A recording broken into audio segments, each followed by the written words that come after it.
So your mom's name, what was her name, full name?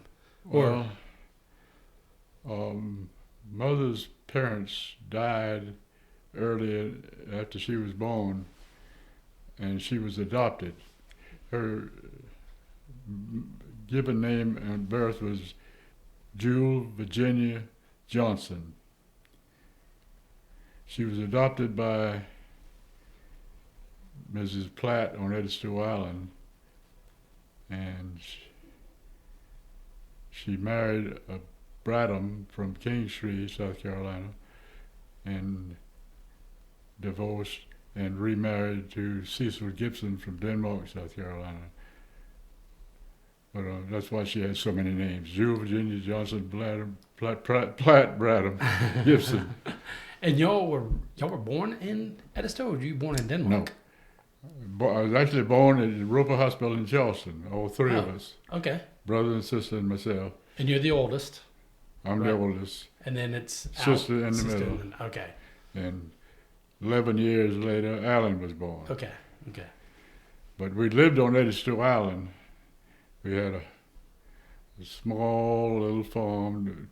When we wanted to plant heavily, we would lease some land, to be able to plant big crops. Sure. But at the same time, we had a little grocery store and service station. Okay.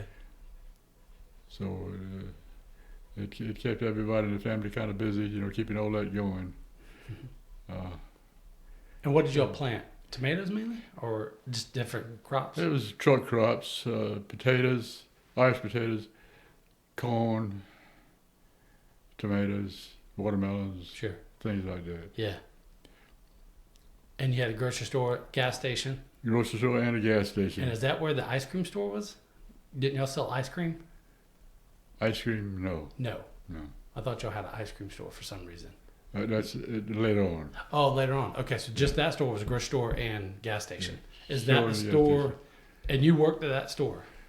I did, even though I was very young. I was 15, I guess, when we left at the store. But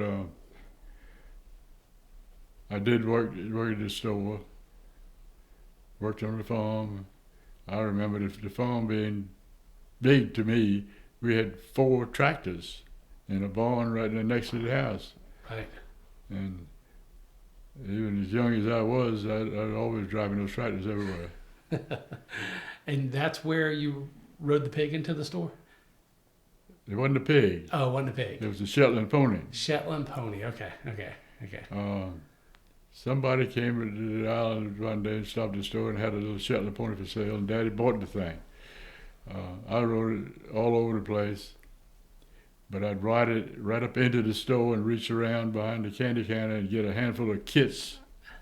I don't know if you remember that candy bar. It was a little small square of candy, peanut butter. Okay. And that pony would always go into the store because he liked those candies. Oh, that's a mess.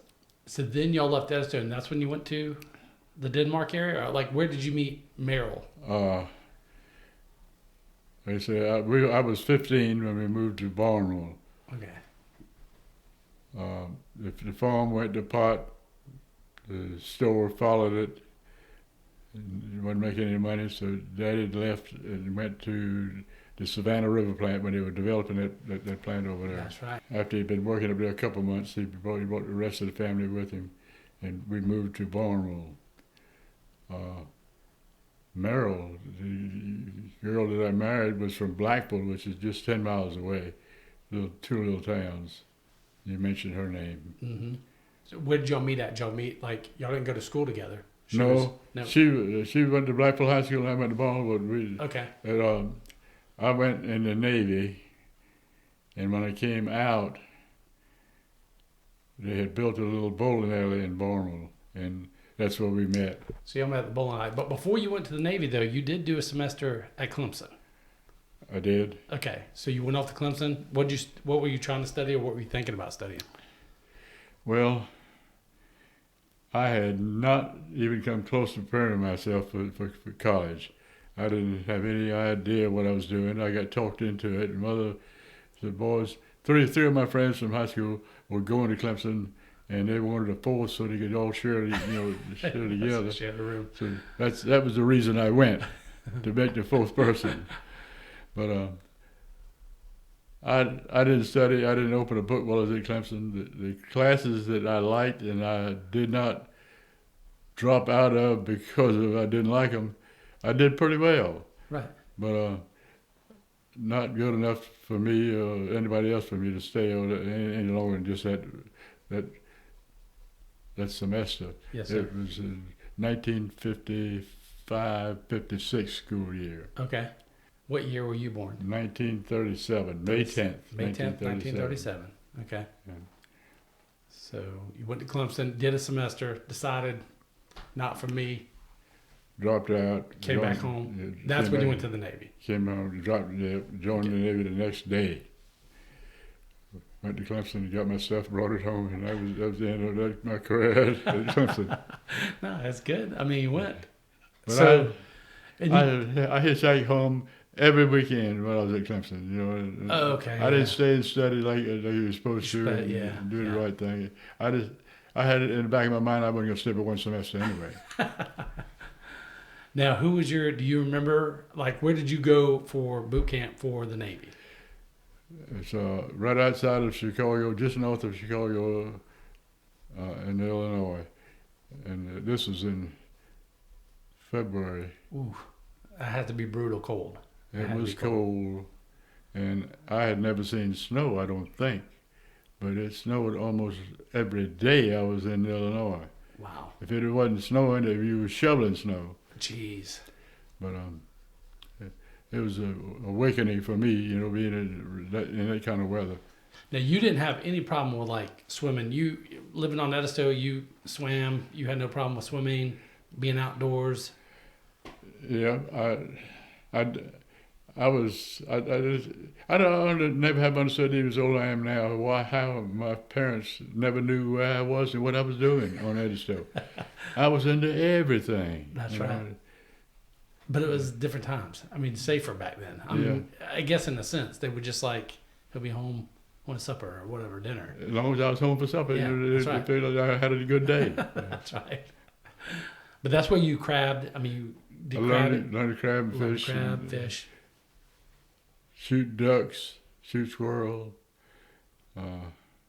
Mother got me started, I guess, hunting. She bought 2 little .22 rifles, one for her and one for me, and we'd go squirrel hunting together. Okay. My dad never hunted, never fished, never did anything like that. Really? All he did was work on the farm and work in the store. Now, I have to ask this because I asked my dad this, I did not know this, but so where you lived at in Edisto, y'all had electricity, water, and indoor, like you had a bathroom inside? Because my dad didn't either. No. So you had an outhouse. We had an outhouse. Outhouse, okay. Because this is something like Jackson. They read stories about this kind of stuff. They think like Abe Lincoln, and I'm like, no, your granddad lived like this. They think that I have it, so you had it. Right, that's right. They don't understand. That's one reason I'm doing this. Yeah. Is so they understand you're not that many generations. It's a completely different time, It's, Sure. it's so far back now thinking about it. But I was, like I said, we left Edisto when I was 15, but I'd been driving tractors, our family car, several years before I went to Baltimore. So young age you were driving. But I would have trouble with the car, the truck, the tractor, and I get it in the ditch, get it in the hole, and I'd come to the house, tell Daddy, I need some help, I can't get the tractor out. He said, son, you put it in there, you got to get it out. And he would see that this was getting the best of me, to talking about it. He said, if it was me, I would go down the road to our farm foreman, a black guy, and tell him your story and see what he says. And he said, Mr. Ritchie, you come with me. Let's go get your tractor out. Nice. He would always help me when I'd bog it down and couldn't get it out. Nice. That's interesting. So you're in Chicago, boot camp, snow on the ground, never seen snow before, never really been around it. And that's where you do what? 8 weeks? It was a little bit longer. A little bit longer than that? I think it's 3 months, I believe. 3 months. I'm Okay. pretty sure it was. Okay. I tested real well in the Navy. If somebody got hold of me when I joined the Navy, they said, in the military, the simple way to get by is everything they ask you to do it your very best. And it'll come out and help you in the long run down the road. And I remember that. So every little test that I would take or anything, I would try to do real well on it. And it paid off. I got choice of picking what I wanted to do when I left boot camp. And I wanted to go from the Navy, Black Shoe Navy, which on ships, I wanted to go into the Air Corps part of naval aviation. Okay.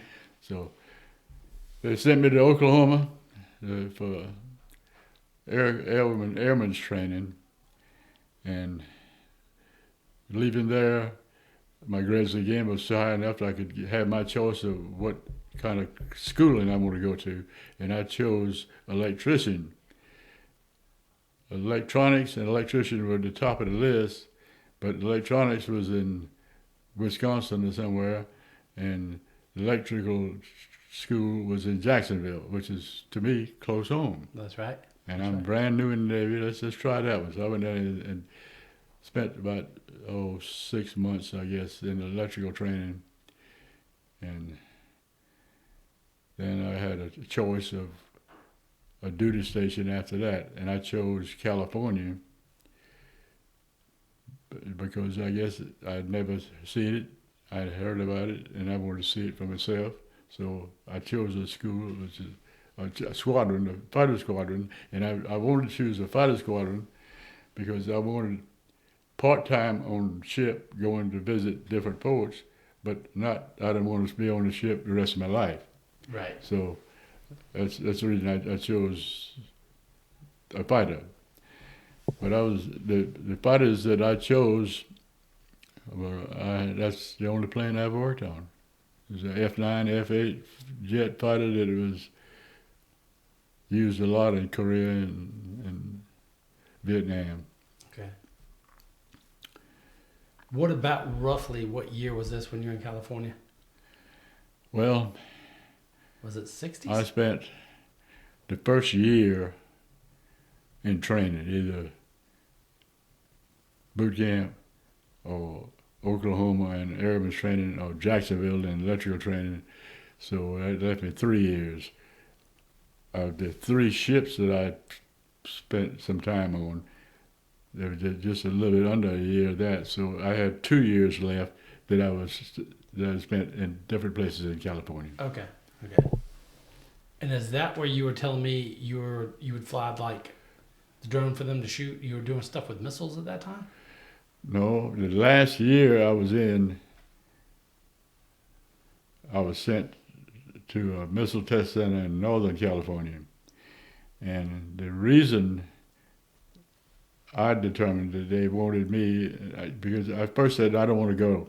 I don't want to transfer. So they requested that transfer for Washington, and they said, nope, they need him up there, send him on. Need to get him up there now. Well, I said, when I got there, I saw why.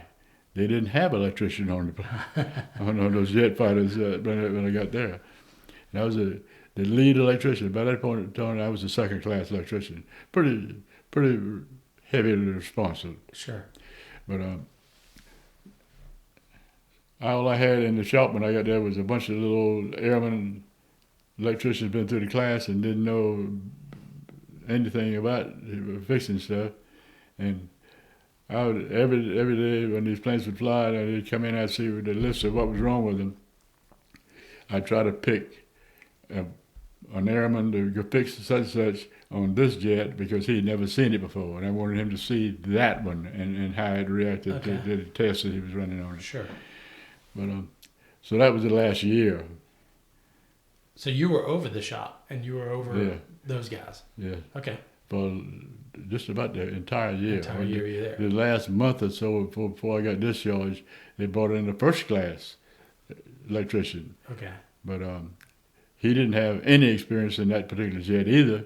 Wow. So they sent me to Philadelphia for the class, and I said, I don't want to go. I don't want to go to Philadelphia. Yeah, you need to, but I'm going to be discharged in 2 months. Why should I go to another class? That doesn't make sense to me. Makes sense, yeah. But anyway, that's how the military works. And when you were in Northern California, that's where you flew like the remote plane or the unmanned plane that they would target shoot, correct? Yeah. Yeah. In Northern California, the missile test center is China Lake Missile Test Center. But it was, I guess you could call it the forerunner of some of the unmanned planes that we fly today. It had something to do with developing those things anyway. Yeah, you did drones before drones were even a thing. They claimed that little jet that we worked on cost $1 million to buy it, new. And when I got to China Lake, they had about 15 of them, I guess, sitting out there. Wow. And when I left, they had 1 or 2. We crashed them all over the place. But just learning your way around with these different things. And the plan, what they try to do is put this jet on the runway with nobody in it and key it up so the throttle would advance and that plane would take off down the runway and fly. And you'd fly it around the military base. And the plan was for the Marines to shoot at it, but not to hit the plane, but to shoot a pattern around it. That's how accurate they're supposed to be. But a third of the time, they just shoot the plane down. They hit the darn thing and knock it out of the sky. But it was the same plane I'd been working on for 2 years previously, so I was real familiar with it. But I could just walk up and look at the paperwork and tell exactly what was wrong. Wow, that's impressive. It wasn't any trouble for me to figure that part of it out.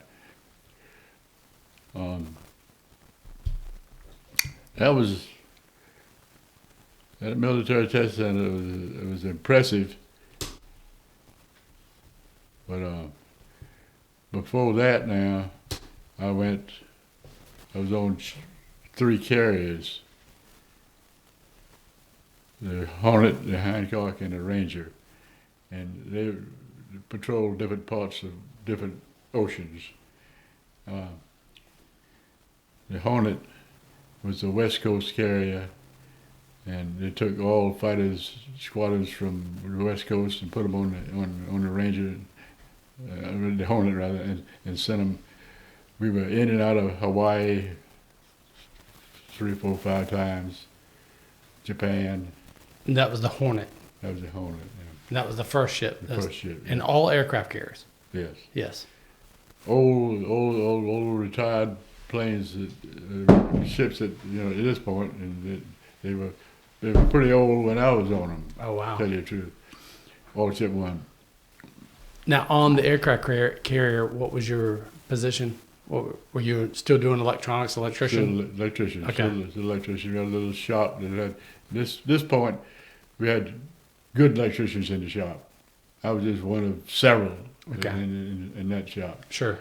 But we kept them flying. And the Hornet was out of Hawaii, and you mainly did tours, or you did traveling out of Hawaii? You'd leave California, go to Hawaii, then to Japan, Philippines, Guam, South Pacific, down in that area. Okay. Down in there is where we patrolled. We lost a lot of sailors on that cruise that I was on. The cruise takes about 6 months or so. Okay. So you get a good feel of the ocean and how rough it gets sometimes out there, by being out there long. Sure. You get there 6 months, you go see some bad weather. Right. Oh yeah. But and you saw and you lost people just from like the planes landing, coming in, stuff like that. Yeah. Pilots. We had a plane, put them on to take off, and instead of taking off and flying away, it just nose right into the water. And Wow. when that hot engine hits that cold water, it Just explodes. explodes. Wow. So we lost 7. I believe is what they said that first cruise I was on. And Washington was threatened to bring us all home. Disgrace, really, you know, if you lose that many sailors. That many people, yeah, that many sailors. They weren't all pilots. There were different accidents that would kill different people. But it's very, very dangerous to be on a ship that's tasked with what they were, and not for you to wander into the wrong place and be you know, their ship back into you, something run over you, Wow. all kind of stuff. All the stuff that they would use, jeeps and stuff like that, Sure. on land, they use them on ships. Oh, okay. They're there Okay. too. Yep. The Hancock, it was just on a little 2-week qualification cruise. And the third time I was on was the Ranger. Now this one was a brand new ship. Okay. Brand new carrier. It was in the Atlantic. It was stationed at Norfolk. Okay. So they wanted to take the ship from the Atlantic to the Pacific and have it home ported in San Francisco. But it was so big, it wouldn't go through the canal. So you couldn't go through Panama Canal. You had to go around Had to go around South America. South America. Where you can see South America on this side and Antarctica on that side as you sail through. Wow. So that's where you actually went past the equator. That was your first. Yeah, that was the first time First to go time. past the equator. Right. And And they do initiation, right? Yeah, the initiation for that is a lot of fun. But then we came back up to the west side of South America and came up all the way up Florida. Like California. California, yeah. To outside of San Francisco, and it was almost the ship just stopped, and everybody got to thinking, what are we going to do next? How is this ship going to get on that Golden Gate Bridge? Wow. Well, I didn't know it, and they didn't tell anybody about it. It wasn't common knowledge, but that ship came up to that bridge, and the mast would pivot and just lay right over like that. Wow. And as we eased under the Golden Gate Bridge, I looked at him and I said, it don't matter, it's going to hit it anyway. Wow. But it didn't. It scraped by it. And as we ran into the harbor, I went back to the stern of the boat, and then nothing but that mud churning up back there. Because lowest tide. Lowest tide, yep, lowest tide. And the ship was in the surf as deep as you could get it, and just barely got under that bridge. That is crazy. All those things were figured out ahead of time, and whoever signed off on it did a good job. They did a good job. So when you did the tour where you went around, South America, and y'all stopped, y'all would stop in port at some places. Like, what were some of your favorite stops? Yeah, another part of that tour, bringing the ship around from the Atlantic to the Pacific, was follow up a tour that our president, I think it was Nixon, I'm not sure which one it is now, had just gone to South America and made a sort of an idiot of himself. So they sent this ship down at that particular time following his tour. And the idea was give them plenty of money, let them spend money. Right. So kind of like a goodwill tour. Yeah.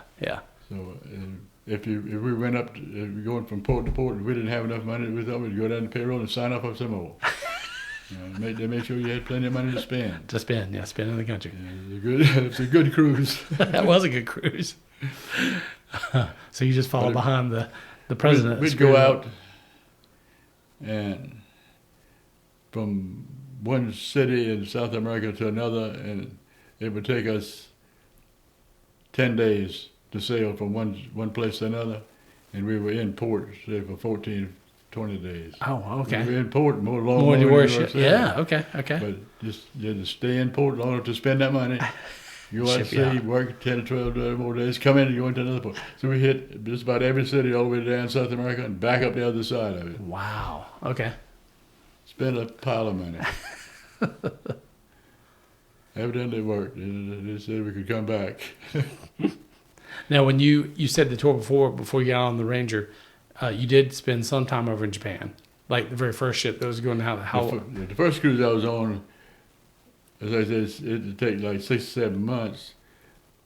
The airmen sometimes stayed on the ship when it docked at the port. Sometimes we'd get off and go detached to a military base on the island. Okay. And you were considered airman as an Considered electrician. airman, Okay. yeah. Okay. So,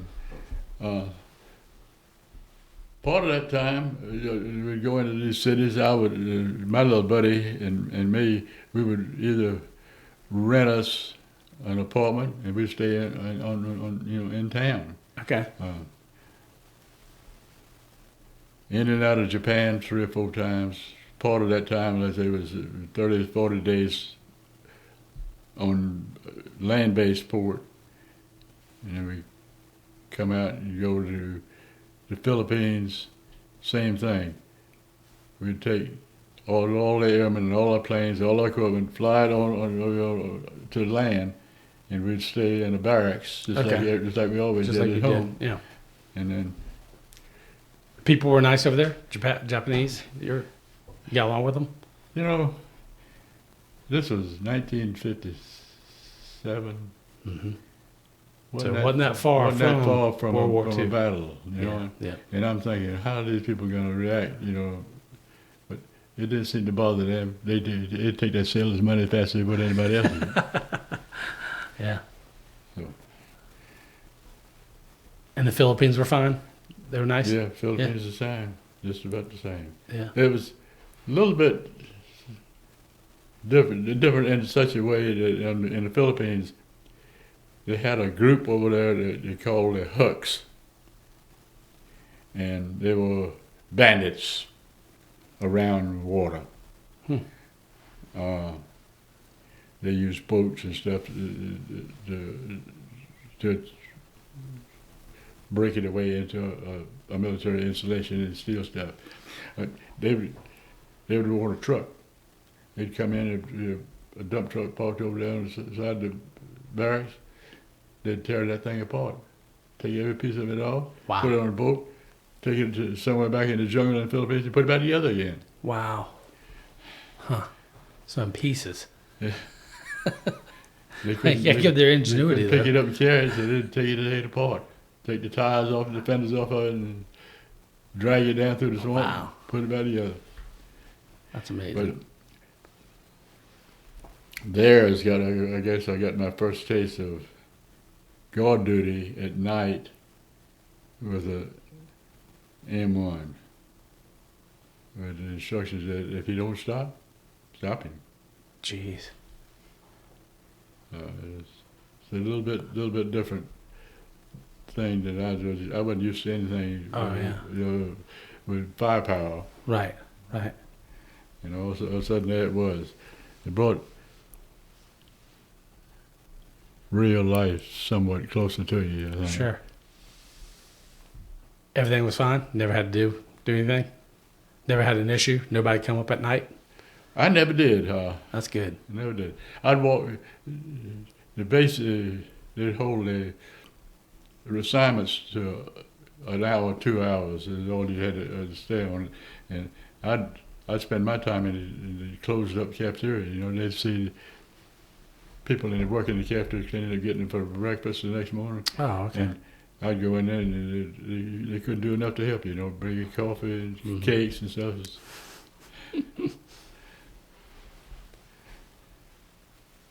So you had to go to Philadelphia for like 2 months before you got out of the Navy? Yeah, that was crazy. I don't even remember now what the school was for. It was some electronic piece that had to go into that jet, and okay. They wanted us to be Sorted schooled out, on it. right.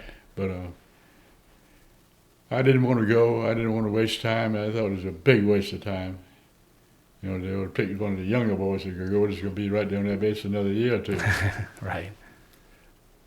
So you get out, and that's when you come and you go to the bowling alley. You meet Meryl. Yeah. Okay. So you did the whole Navy career. It was all before her. Yeah. Okay. Yeah. Okay. Yeah. Yes, sir. I I don't remember exactly what. I guess I met her in 1960 or 61, somewhere along when we first met. Okay. And I got out in 60. okay. I was discharged in Sure. 1960. So what was your prospect then? What were you planning on doing when you met her and you got out of the military? Well, in Baltimore County at this point. I mean, were you thinking like Savannah River site? Yeah. There's only one job Right. in the county, and that's Savannah River. Savannah River. Yeah. It's So- huge. I just went out there and applied and reapplied. And finally I got a hold of the guy that was in charge of that personnel department giving you the test to get you in. And I said, I brought my lunch today. I'm not going home until I get a job. And I don't know if I can get the job today, but I need to promise if I got it today, or I'm not going home. And I walked on over there and sat down. And he stood there for a minute looking at me. Finally got up and walked in the back. He was going about 30 minutes. He come back and called me out. Huh. He said, you tested real well. We don't need anybody right now. We got you at the top of the list. You going. You'll be hired. Good. That had something to do with it, yeah. I used that same choice of techniques when I moved from Martinsville, Virginia, back to South Carolina too. Oh. I left. So that's when you were at DuPont. Yeah. Yep. I left Savannah River and went to Martinsville, Virginia. Completely different type work, but it was the same company. That's what interests me. Ah. And it was the only company that was worth 2 cents at that point, anywhere in that part of the country. Mm-hmm. But they were building this plant down here in South Carolina. And The DuPont plant. yeah. Yeah. Okay. Yes, sir. Over in Goose Creek. Yes, sir. And I applied over there one year. I don't remember what the month it was. But he said, yeah, Mo, we'd love to have you down here when we start this plant up. He said, your experience in Martinsville, that'd be great starting this plant up. I said, all right, that's good. I went on back home in Martinsville, went right to work. There wasn't no time for you. The news hit the streets that all construction like that had been stopped. Hmm. It was just one of those things the government's up and down Right. with the money. So it's going to be a year before we start back up. So I just tough it out. I waited another year. I went back down there and talked to him. He said, no, I'm sorry to tell you this, but we decided since I talked to you last that we're not going to take anybody from other plants. We're going to start it with nothing but local people. We're going to hire them on this plant. Wow. And that's just what's been decided to do. I said, well, let me tell you something. I want to work here. But the reason I want to come back here is because I got a family in Blackville and Baltimore. Mm-hmm. My parents and in-laws are getting older. They need some help. Mm-hmm. The next time you see me, I'll be working here. I'm going to go back to Martinsville. I'm going to tell them I'm going to be promoted into supervision. Mm-hmm. I'm going to be. I tell them I'm going to be transferred down here. I'm going to be. And the next time you see me, that's when you'll see me. And it was really true. The next time we met, I started up that plant over there. Jeez. That's amazing. He came out to see what was being done, starting up a brand new plant. But sometimes you got to be a little bit forward and a little bit antsy, taking a chance, Sure. running your big mouth. It helps sometimes. That's right. Especially if the guy you're talking to can see through that and know that Right. you're putting on a little show here for everybody. But before we end up or wrap up, something did happen when you and Meryl went on your honeymoon. Didn't you get in a little bit of a trouble? Then you get stopped by the police. Oh, well, yeah, I got a speeding ticket. That was on your honeymoon, right? Were you on Florida? I was in Martinsville working, and we wanted to get married. She talked me into that. So this is all her idea. She talked me into this. But after the wedding ceremony, we jumped into the car, but it wasn't my car. It was a boy that he and I rented an apartment together in Martinsville. And I had a little 63 Corvair. And the reason I've traded my big bad Chevrolet for that thing is because it was small, it was cheap, and I could pay for it. Sure. The money I was making at Savannah River was good money. Right. When I went to Martinsville, I went up there for $1.82 an hour. I thought I'd starve to death before I made enough money to eat on. That's right. But we left the wedding and took off for Florida. Got down to Georgia, and I said, right along here is where we ought to slow down a little bit. I said, it would stop a lot of people down here. I didn't get the words out of my mouth good before that boy pulled a siren on me. 4 of them, dressed in civilian clothes, had backed up into a little dirt road and put the stake out there on the side of the road with the camera on it, whatever you got on electronic stuff on it. I said, what if I just don't have the money to pay you? He said, well, your wife could go to work down here and wash the dishes somewhere while you put your time in jail. I pulled up my wallet. Doug had $20 or whatever it was to pay.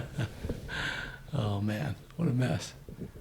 And how you and Uncle Alan, I mean, y'all were big hunters, sportsmen, fishermen.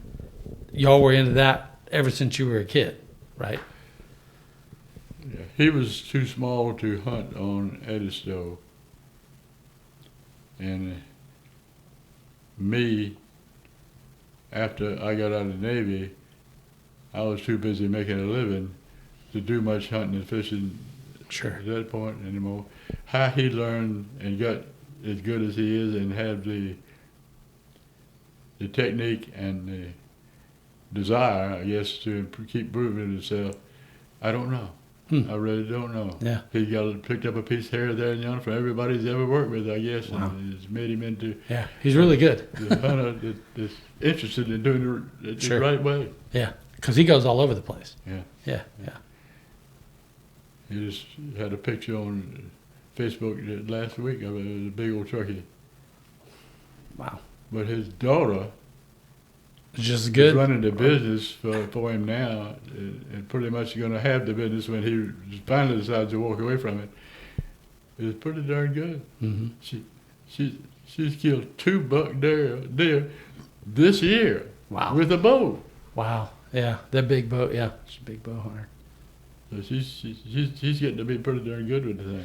And the whole nursery thing, even you're very good with plants. Is that just because of your upbringing on the farm, like growing plants and being a green thumb? I never thought about it much that way. Right. But because your one daughter does not have that ability. Yeah. She don't care anything at all about digging in the dirt. No, she tries. Yeah. She kills it. Stacy's pretty good. I think Stacy does very well. In it, you living in on the farm. You can't hardly help but get some interest in training and desire to do it better or whatever. I don't know. Like I said, I was gone so much. Alan got very little training for me. He got it. I have to admire the boy. He got it just about on his own. Wow. But I'm proud of him now. He does it the right way.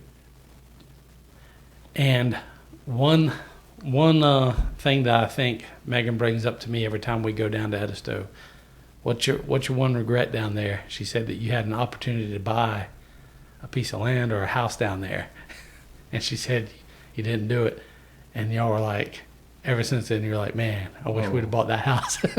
Was it Jungle Road? Yeah. I got discharged in '60, and I got a letter in the mail saying, "You interested in buying some lots on Jungle Road? $99 a lot."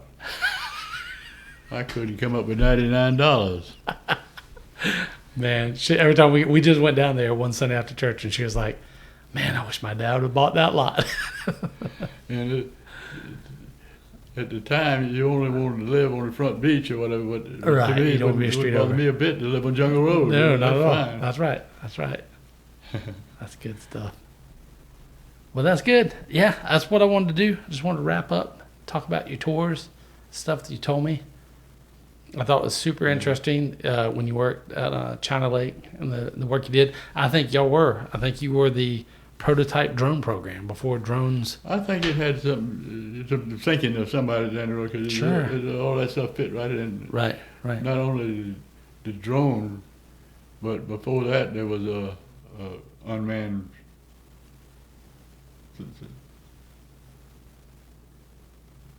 flight. I don't know what it's called. I can't remember what it's called. But that thing that we had, that when I got to China Lake, like I said, they had about 15 Of those planes, yeah. these F-9 Aircraft. jets. Then they had about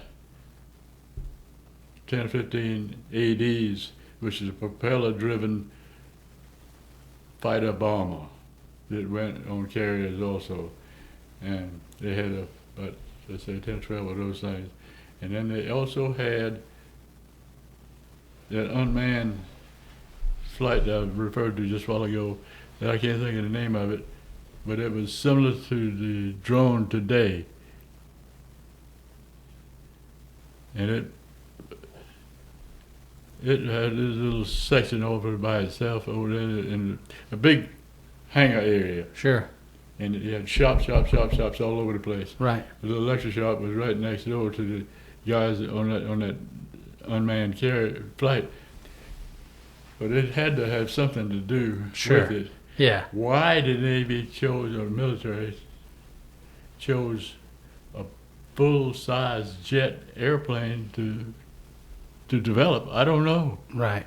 Looked like to me something else would have been much, much cheaper than that. Sure. You would think. One would think. So I don't know. And you, when you were in, Korea War was going on. Afterwards. After. Yeah. I was in afterwards. That's right. After Yeah. I missed Korea and Vietnam. Missed them both. That's probably good. That's good. Yeah.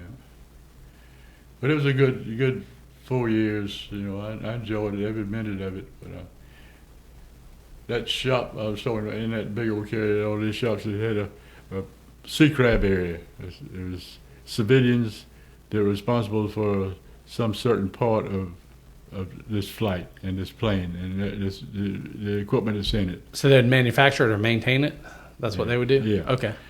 And they had that little shop right there, and my little shop was right here with all my little brand new airmen that had 6 months service in the Navy. And the guy in charge of this shop, when I think about it afterwards, he saw something in me that he liked. And he said, "I hear you getting discharged." I said, "Yes, sir. Going home." He said, "Why don't you, instead of going home, just come to work for me?"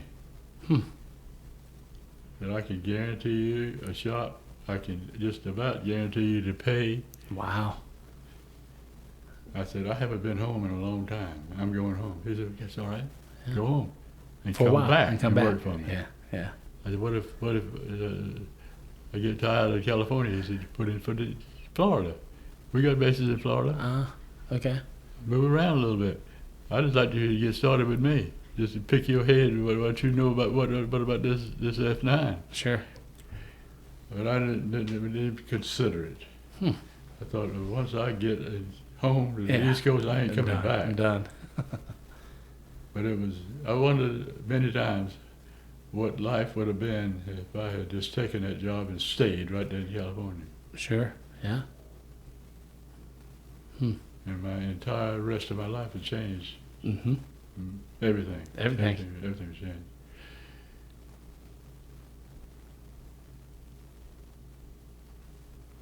I enjoyed it. Do you remember your drill sergeant?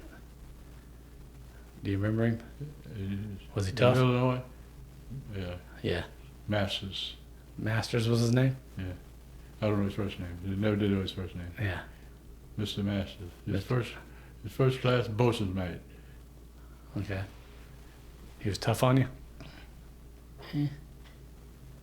He tried to be, Right. but he wasn't. Our sister squadron, they were on the second floor, we were on the first floor. They had two separate groups of inductees into the Navy. Sure. And the guy on the top was a tough taskmaster. I mean, we could hear him screaming at them boys, left and right. The floors wasn't mopped good enough. Mm-hmm. Somebody was out of step in formation today, and he'd crawl up on a dumpster and make snowballs while he's up on the dumpster and sling them damn things at you. And we would hear all that as we marched by him, turn around and we'd march back by him and kept close to him so we could listen to all that. But that squad, they caught it. They really had a tough road to hoe. Mm. Mr. Masters, it was his first squadron that he'd ever had, training. Okay. He wasn't that. He wasn't at that level yet. He didn't have the implement, Yeah. to make you the best he could make. Right. But I liked him. Yeah. He went on our case. That's good. That's good. Well, good. I appreciate you sharing. Well, I mean, I just wanted, like I said, I wanted to get it archived, get it recorded. I know one day Patrick and Jackson are going to want to hear it, and I know I'm not going to remember it all. So I was like, I'm going to just record it. I'm doing this with my dad as well. Once in a while, over the years, we talk about different things. Something would come up and you say, Yeah, that's right. And if I think of something else, I will. I'll be like, hey, you want to talk about that again? We can do it. Yeah. yeah. It's interesting stuff. Good. Is anything else? Wrapping up? That'll wrap it up. All right. Good deal. Something else comes up, give me a call. We will do. Yes, sir.